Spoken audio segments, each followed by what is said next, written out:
Just days after the Atlanta City Council approved a $67 million funding measure to build the controversial militarized police training facility known as Cop City, its opponents are keeping up the fight. A new campaign is underway to gather enough signatures to put Cop City on the ballot and let voters decide its fate. If organizers can get 75,000 signatures over the next 60 days, then there will be a public referendum on Cop City in November, and it would put the project on hold until then. This was one of several issues I discussed with two folks in Atlanta who've been covering the struggle against Cop City since its onset.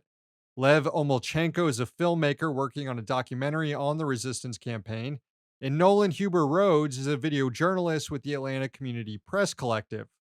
I asked them where the fight against Cop City goes from here.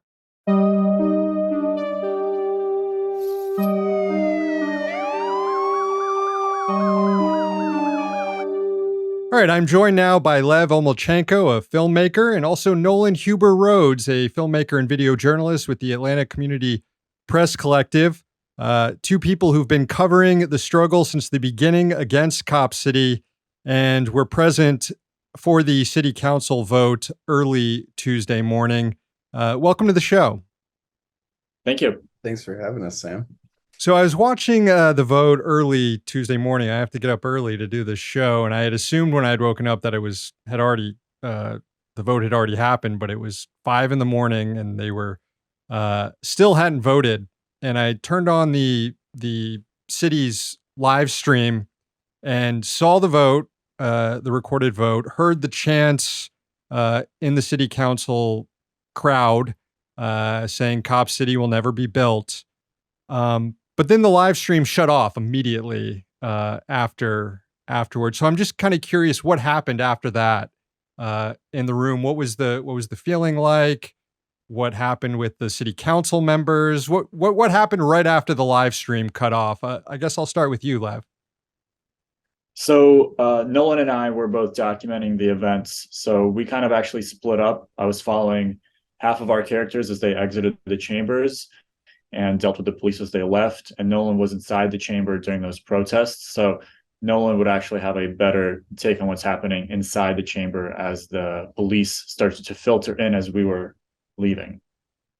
Yeah, so immediately after the vote, city council members began leaving. Every city council member other than Councilmember Liliana Bakhtiari, who has from the beginning been in support of the movement and proceeded to vote no on the funding for Cop City. Every council member left while the police officers came, and I mean, they really filled in the front of City Hall, and you started to hear the crowd start yelling at them like, thanks for showing us who actually runs City Hall. It was a pretty visceral image in that moment of the counselors left immediately, and all of a sudden there were probably 40 cops filling the front of the City Hall chambers where the city council people typically sit.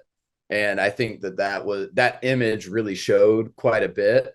And then the police were kind of ready to take action. And I saw 3 clergy members walk up to the police and say, hey, let us de-escalate. And so it was actually community members who de-escalated the situation with the cops, and everybody was able to exit the building safely. And then while I was packing up my gear, I actually looked down into the big atrium in City Hall, and Councilmember Matt Westmoreland, who was reportedly whipping the votes for Cop City, was going around hugging, dapping up, and shaking hands with all the police officers after he had just voted to fund Cop City. Was there any bootlicking involved there too? It was basically that. I did see an image, I think it was Unicorn Riot, that posted a picture that you just described of all the cops where the city council members were. And, the imagery of that this is a police state. This is what actually exists, the rule of power that actually exists here. And the events of Monday and early morning Tuesday, in which you had hundreds and hundreds and hundreds of people speaking out against this project, and then the city council voting to approve it anyway. Lev, what's the takeaway there for the state of local democracy in Atlanta? Well, a lot of the politicians like to talk about the Atlanta way, right? Which is this sort of corporate public partnership to that Atlanta's known for. But I think what we're seeing here is, like you said, there's hundreds of people who signed up to give comment. There's hundreds and hundreds more that were not allowed to go into the building because of reasons like capacity. And so the total number of people willing to speak against this project, I think, is much higher. And if they were all allowed to sign up, we'd probably still be in that chamber right now listening to them. And I think also there's only 4 people that spoke in favor of Cop City. And this is pretty much all that they could muster, I guess, to roll in some people who are willing to give something in support. And I think it's noticeable that none of those people were willing to stay until 4 a.m. To say why they're in favor of Cop City. It's only people who are against it that were there all day since 11 a.m. who were able to sign up. So as far as the state of the democracy, I mean, we have people who sat there for 15 hours and listened to a community say for the 3rd time, I mean, they've been saying it for 2 years, but this is the 3 city council meetings that have broken the record in city council history have all been related to Cop City. The first one was the Zoom call. That was when the project was first passed back in September of 2021. And they dismissed it by saying that it was outside agitators and people from outside of Atlanta who were calling in. And so that doesn't count. But then the last 2 meetings, the one that would happen just 2 weeks ago and then today, have all broken the record for how many people have shown up in City Hall to give 2-minute comments. By the way, they limit your comment to 2 minutes. So when we say it's 15 hours of comment, we're saying that each one of those comments, unless someone yielded 2 minutes to somebody, were just 2 minutes long. And so this is unprecedented in Atlanta history. And it has, I think what yesterday showed is just how powerful the movement has become, not only in the city, but people were tuning in from all over the country, all over the world to see what was happening. And I think they saw exactly what you said is the city councilors sat there, quote unquote, listened, and then voted to support a project that people begged them, and not even begged, like told them that you will not build this, that this will go down in history as one of the worst votes. And they passed it nonetheless. Well, did any of the 11 council members who supported this proffer a defense of their vote? I mean, you mentioned that with the Zoom call, like they said, oh, well, these are outside agitators. There's not actually this much opposition to this project. But here it was pretty obvious that this is the community is overwhelmingly opposed here. So did they attempt to justify their vote in any way? Yeah. One of the city council members that we've talked to length with is city council member Michael Julian Bond, who is the son of the civil rights legend. And I mean, from hearing him talk, his reasoning is there's 500 people in this room, but there's 500,000 people in the city that want this. And just because they're not here doesn't mean that they don't want it. And also, he constantly says he's sympathetic to the protesters' worry about domestic terrorism charges and the excessive use of force, the SWAT team raids.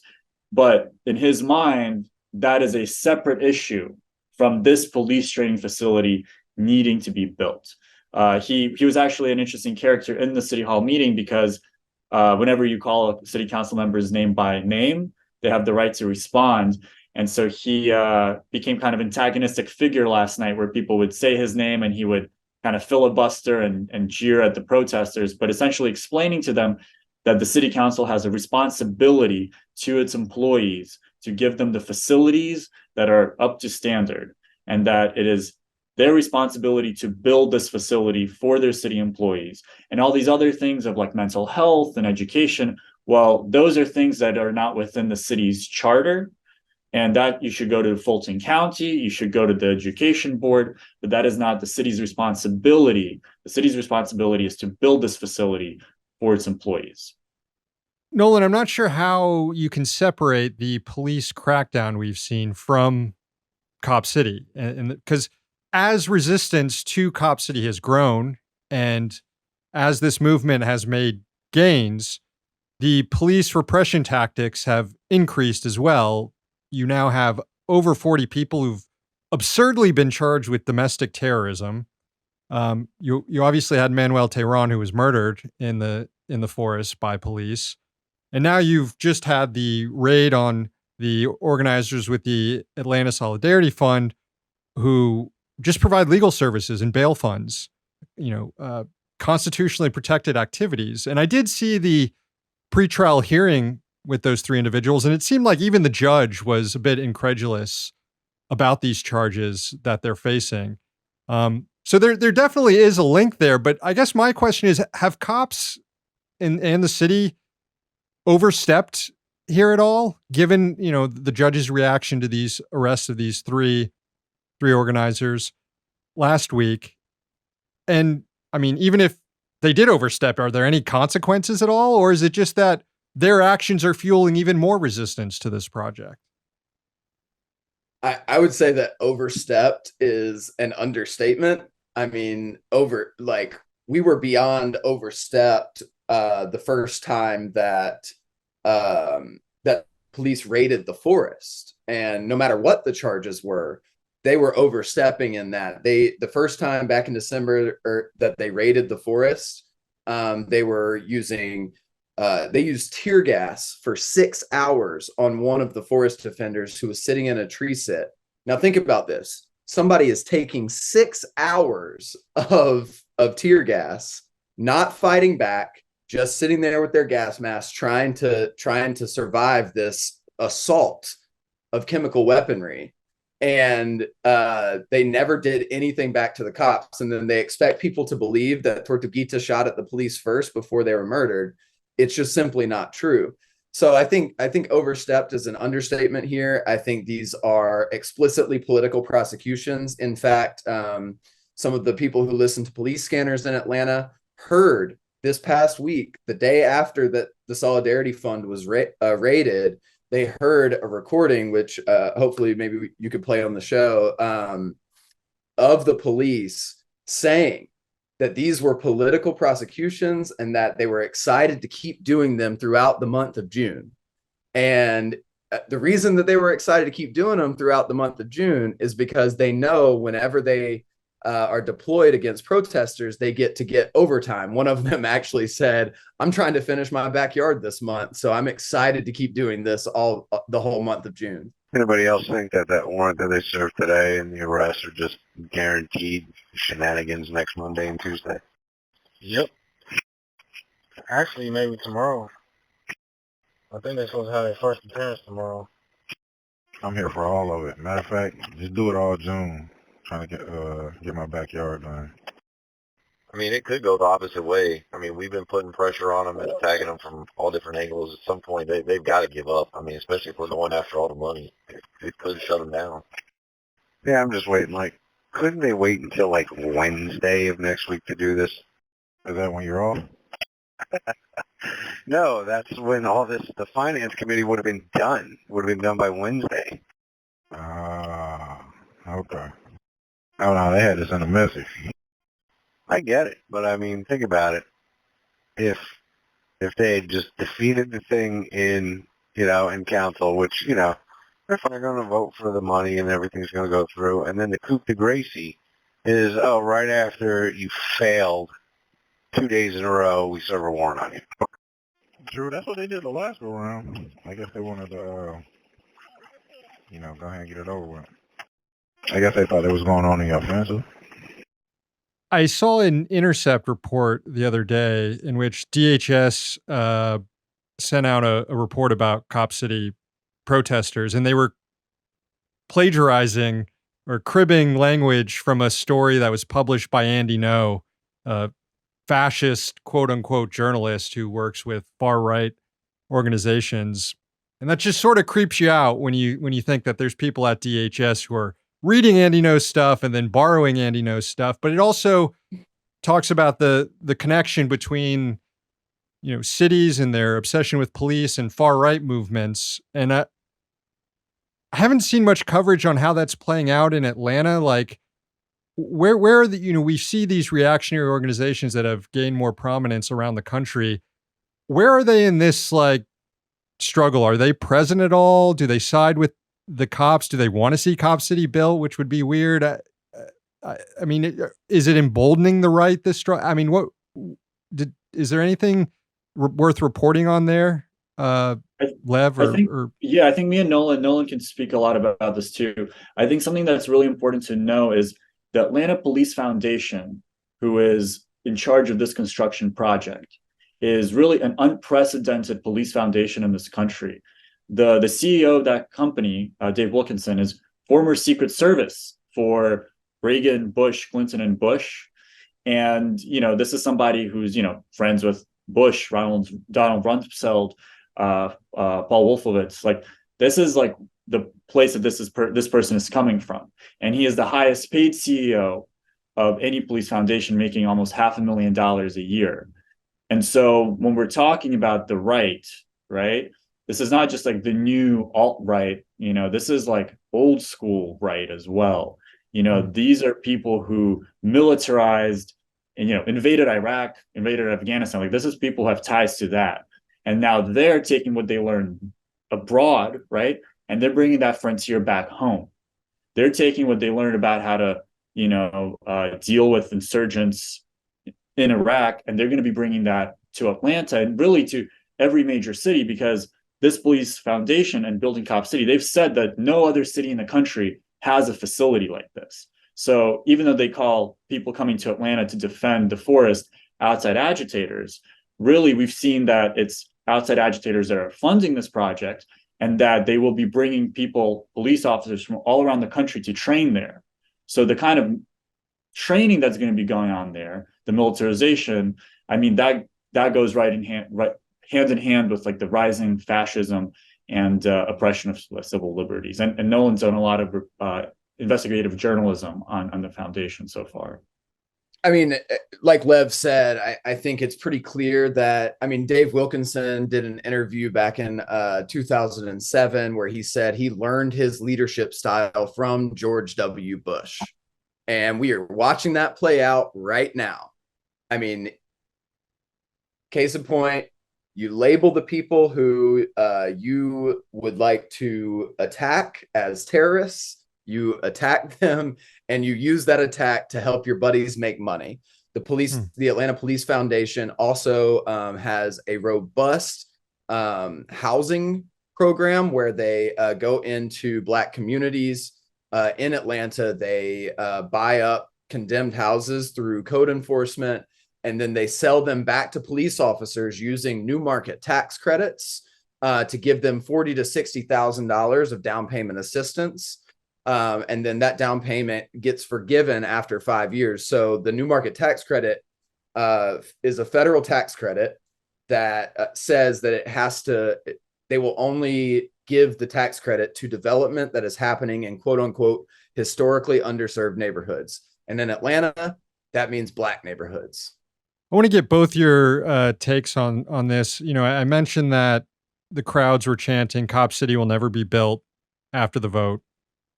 The movement is not giving up just because the city council, approved this latest measure. How do we get to the point where Cop City will never be built? What are the next steps of organizers that you've talked to? I know there's a week of action planned June 24th. Where do things go from here after this vote? Yeah, I think it's important to remember that, that's what people chanted in much smaller numbers when the vote went through 2 years ago to build this thing. And people thought, oh, well, that's it. And they were supposed to open this facility this fall. And they've managed to cut down a lot of trees, but they have not broken ground yet. And, so this movement has already been successful in delaying this construction project, making it much more expensive for the Atlanta Police Foundation to actually build it. But going forward, just yesterday, right, hundreds of people giving comment. That would have never happened 2 years ago in person in this capacity. We had hundreds of people tuning in through Zoom, but like the amount of like community, like interconnectedness, how people really have gotten to know each other through this struggle, that has already been a huge victory for the struggle. And that infrastructure, that those connections, that's exactly what the police are trying to destroy by, attacking the bail funds. Like they understood that by creating this challenge, they've created a really powerful community, not only in Atlanta, but a support network throughout the entire country. I mean, every major city has a Wilani defense node, I guess you could say, of people who understand that what's happening in Atlanta will affect them in their own cities. And so that this movement has really become not just like national, but international. And there's another week of action coming up end of June, June 24th through July 1st. We expect that there's going to be a lot of support for this movement in that time. And leading up to that, there's just going to be a lot of organizing, preparing for what it looks like to maintain the resistance in new and unpredictable ways. So the movement is definitely not dead. There are still a number of ways that Cop City will not be built, as organizers and activists continue to chant. So the beauty of this movement has been its multi-pronged approach. Even though there was a lot of engagement inside City Hall, that has never been the center of the movement. The center of the movement has always been in building mutual aid networks, building media infrastructure, building. Like this movement has really, in a lot of ways, even though it's about like stopping something from being built, the way that it has engaged in its in this movement has been building new networks, building systems of care. And that, of course, will continue well beyond the struggle in Atlanta. And I really do believe that that will continue on to stop this project and beyond. A few ways that it comes down is I think there will be a large legal battle, both on the domestic terrorism front and on some of the illegal things that the city of Atlanta has been engaged in throughout this process. And so there will be several lawsuits that come forward. We at Atlanta Community Press Collective have been doing some investigations into other potential illegal activities that I imagine we will be crossing some T's and dotting some I's on in the future. So as those come out, like that will continue to show how illegitimate this project is and potentially bring it to its knees. And then there will be direct action. I imagine, we've seen in the past construction equipment being set on fire. We've seen, people like really defending their lives is the way I think that they would say it. I don't know who these people are engaging in these activities, but I believe that they would say that they're defending themselves by doing this. And so there may be some acts of sabotage during construction if construction is able to begin. And then finally, there is a group that on Wednesday, so tomorrow, wow, my days are all mixed up because we were in City Hall for so long. Tomorrow, there will be an announcement that several large electoral orgs in Georgia, actually a lot of the orgs who helped turn Georgia blue, are about to throw down on a referendum campaign, meaning that they are going to begin collecting the signatures to put Cop City on the ballot in November in Atlanta and let the people decide once and for all. So after 90 days, if the referendum campaign is able to gather the number of signatures it needs, that will create an injunction on the project, meaning that Cop City, all construction will have to be ceased until November when Cop City is on the ballot. So there are still a number of ways that Cop City can be stopped, and I believe organizers genuinely believe that it will be stopped, and by any means necessary, I think it is really an accurate word here. I think we've thrown that around in leftist circles quite a bit, but this movement is showing us what by any means necessary means. A referendum would be a huge deal, and I'd be interested to see how city council members justify their support for the project when facing an overwhelming vote against it in a referendum. But both of you are right in terms of how the resistance down in Atlanta has captured the imagination of people all around the country. I know of friends who live here in DC and New York, out on the West Coast, who've uh, made trips down to Atlanta to see what's happening firsthand there, to participate in a lot of the resistance activities. So there's no doubt this, win or lose, and I'm still confident that there's going to be a win there.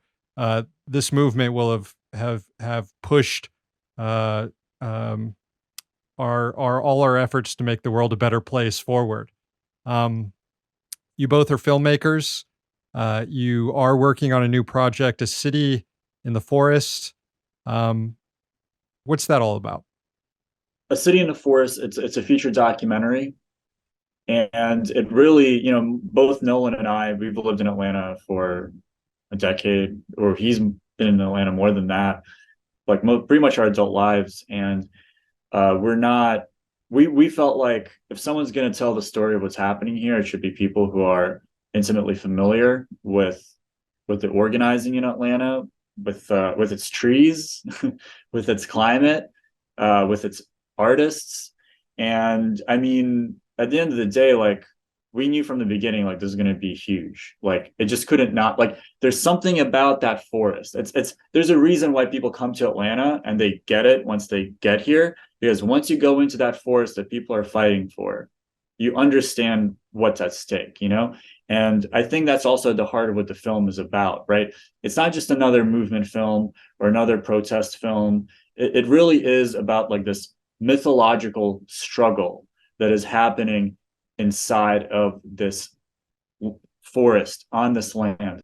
And I think what's important for people to understand about this forest, about the Weelaunee Forest, which, by the way, was renamed as part of the movement when the Muskogee people came back with Miko Shaban to pretty much stand in solidarity with the movement, to return to their homelands.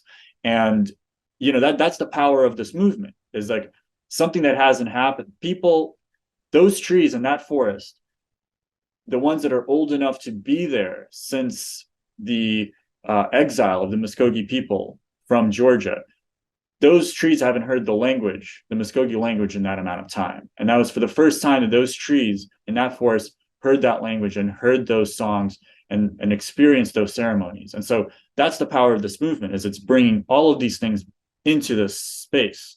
And what the film really is about is what calls people to sacrifice, what calls people to say, if not us, then who, right? If not now, then when? It's like that is what the film is about. It's like that struggle to say there's so much at stake, and there's something about this land which is, used to be a plantation, right? It was a prison farm. There's just so much pain. There's so much trauma. There's so much violence that is embedded in this land. There's so much blood. Somebody yesterday at the City Hall hearing, an architect, said there are almost definitely unmarked graves of prisoners on this land. There's probably Muskogee burial grounds on this land, and you're bulldozing all of it without any proper assessment of what's underneath, the soil. And so this land for the last 30 years has had a chance to heal. And again, in a neighborhood that is experienced historically so much oppression, right? It's a dumping ground for literal dumping sites, recycling plants, sewage plants. There's prisons there. There's a child prison that will be facing the shooting range that they're going to be building as part of Cop City, right? A kid prison next to a shooting range. Like, that's the plan. That is the vision for the future that the people who want to build Cop City have for this land, but really for the world, right? And what this film is about all the different types of people. Like Nolan said, this is a very decentralized movement, right? So that means there's a lot of different types, and they try to split it up, saying you're not focused enough. But no, that's the strength of this movement, is there's so many different types of people from different walks of life, from different ideological perspectives, that have found a home in this movement, because they really are understanding that all of these things are interconnected, they're all intersected, and that all of our fights rely on each other. And so that's what the film is really about, is how do people come into that understanding? How do they come into that relationship with each other and with the land? And what is its capacity to change us? So that's what the film's about. Well, I hope I can have you all both on when it comes out. I look forward to seeing it. Lev Omlachenko, Nolan Huber Rhodes, thanks so much for coming on the show, and keep up the excellent work, telling us all the story of this really inspirational struggle that's happening down in Atlanta. Come for the week of action, June 24th to July 1st. It's always been exciting. It's always been exciting. Yeah. I'll have the means team send me down there. I'll see what I can do. Thanks, guys. Hey, thanks for watching. Hit the subscribe button so you don't miss any of our new videos. Also, if you want to see Means Morning News in its complete form, not just the clips we post here, head on over to Means TV and get access to all our new episodes and our entire backlog, plus tons of other great movies and original TV shows.